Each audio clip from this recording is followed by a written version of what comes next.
Nazir. We are honored that today's guest will talk about education. He's a professor and also Deputy Vice Chancellor of our university, Professor Dr. Mohammed Malik. Welcome in our show. Thank you very much. Mr. Malik, please tell our viewers about your early days and your education. Well, I was born in a small village of Sargodha district, so I had school education, village normal school education.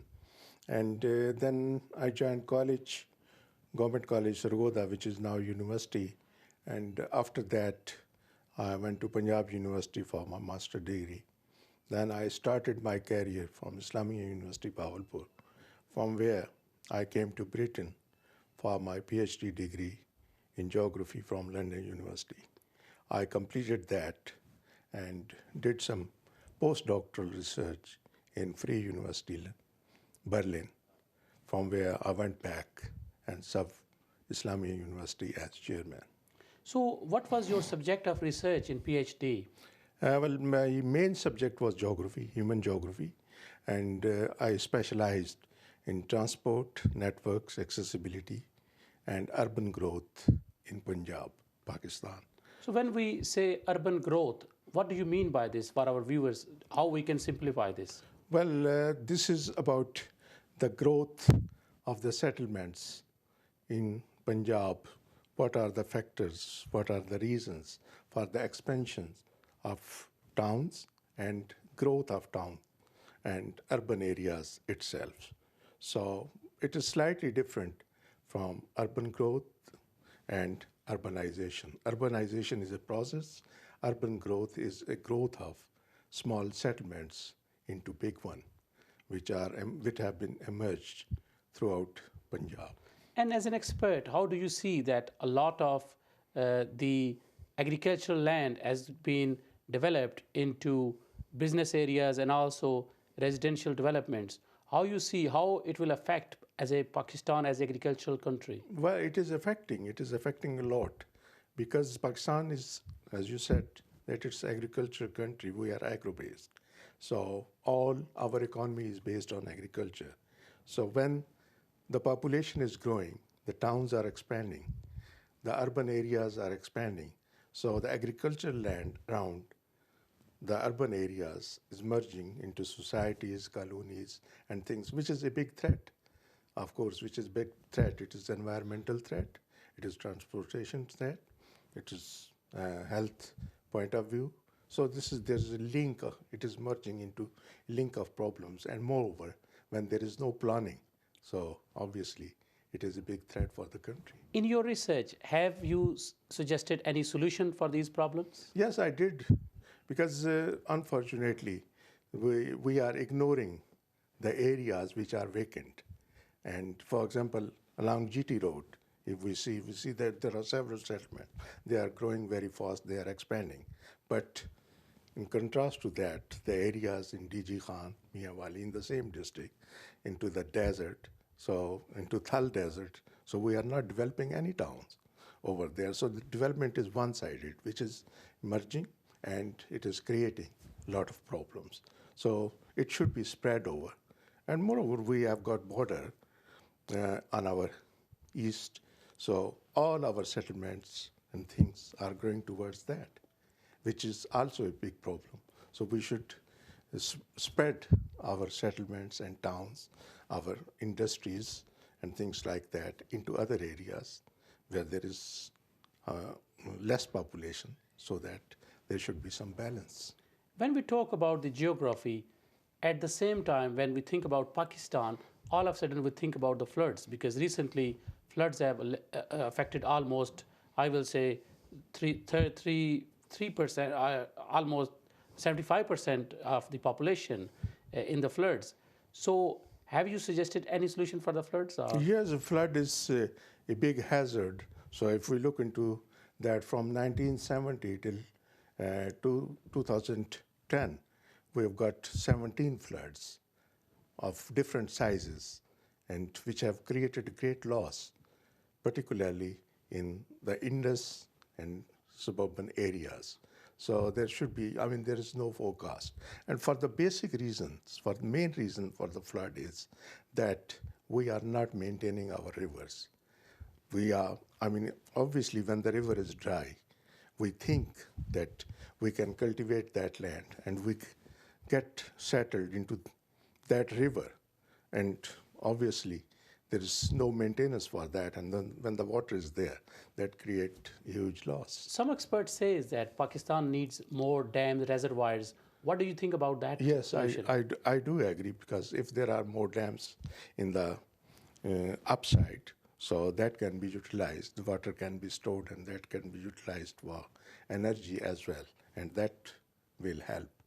For example, Kalabagh Dam, that was, to me, it was a very useful proposal to be built, and we could have saved a lot.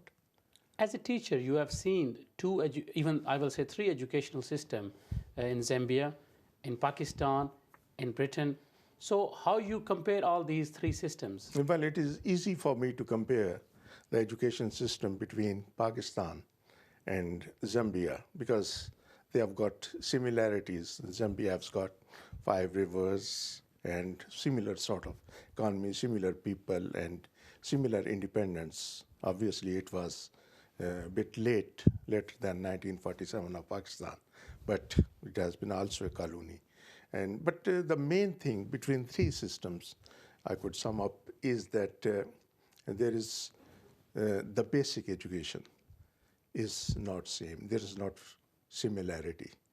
There is variety. There are various differentiation.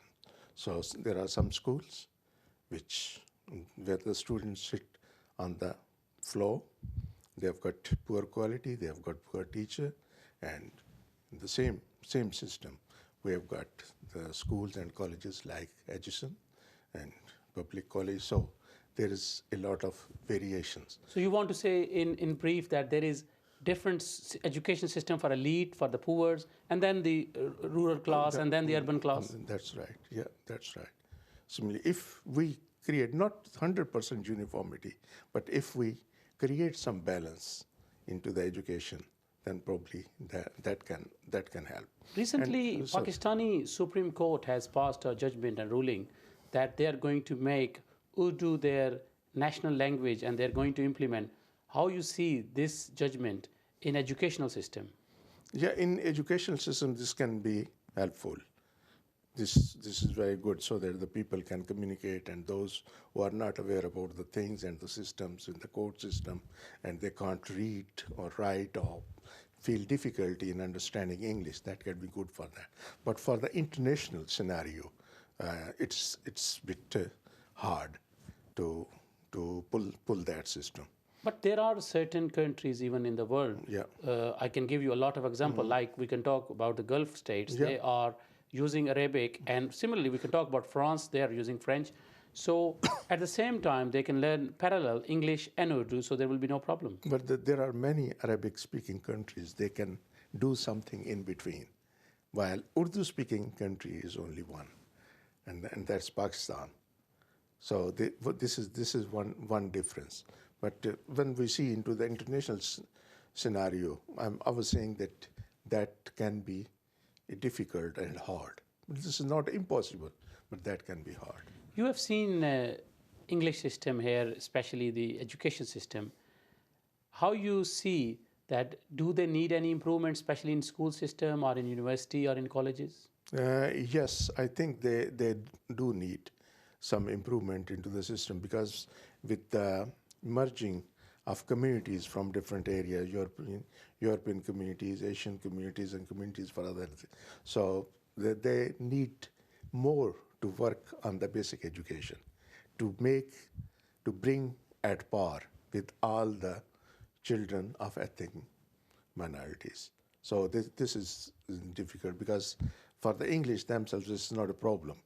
Yeah, but when there are mixed communities, ethnic communities, the children from the mixed ethnic communities, when they come together, so then there is problem. Then you have to make certain level into the class.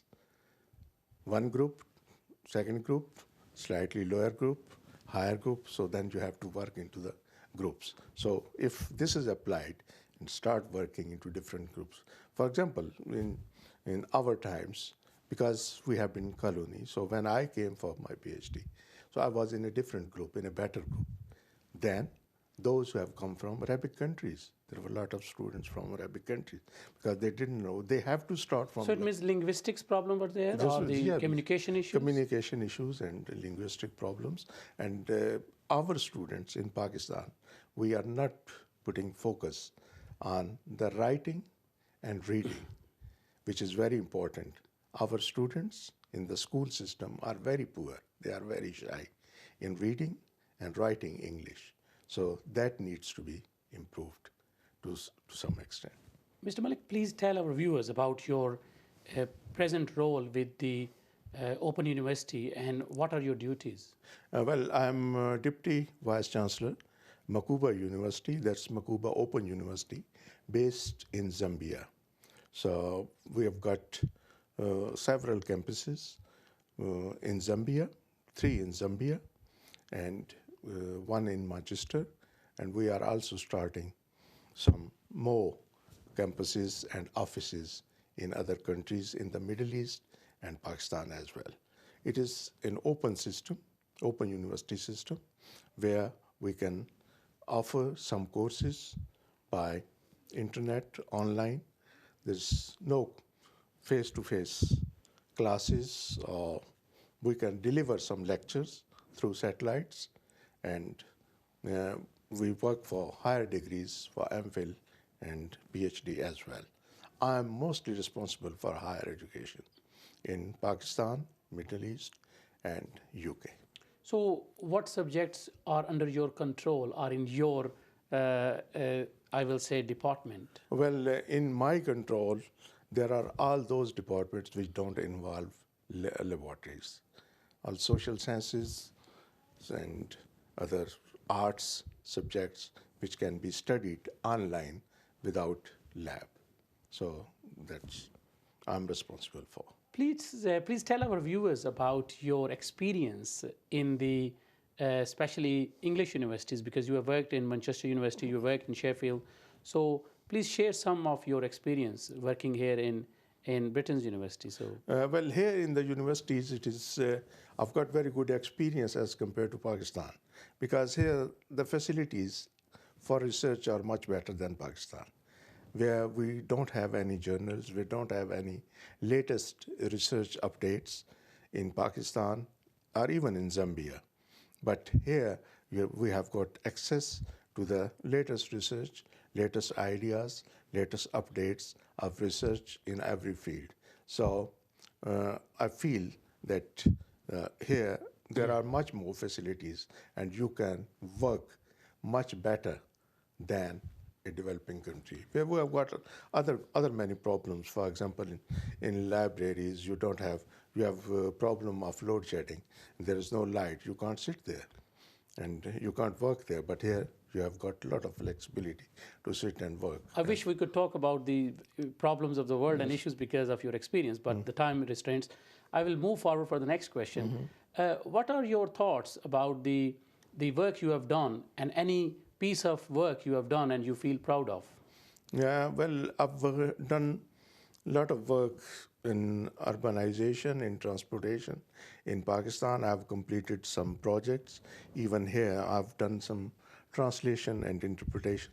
We have been running courses because there was project, and for which you have said that I'm really proud of is for this project which I did in Spittal Hill, and I represented it, European Union, represented delegation in the European Union, and we got money for that, and we started people to become translators and interpreters. What happened to that project? Is still continued? No, the funding is finished and the project is finished. But we have produced a lot of translators and interpreters which are qualified, and they are serving this country. So how many languages you have catered for? Well, about 90 languages, 90. So it's a huge. Yeah.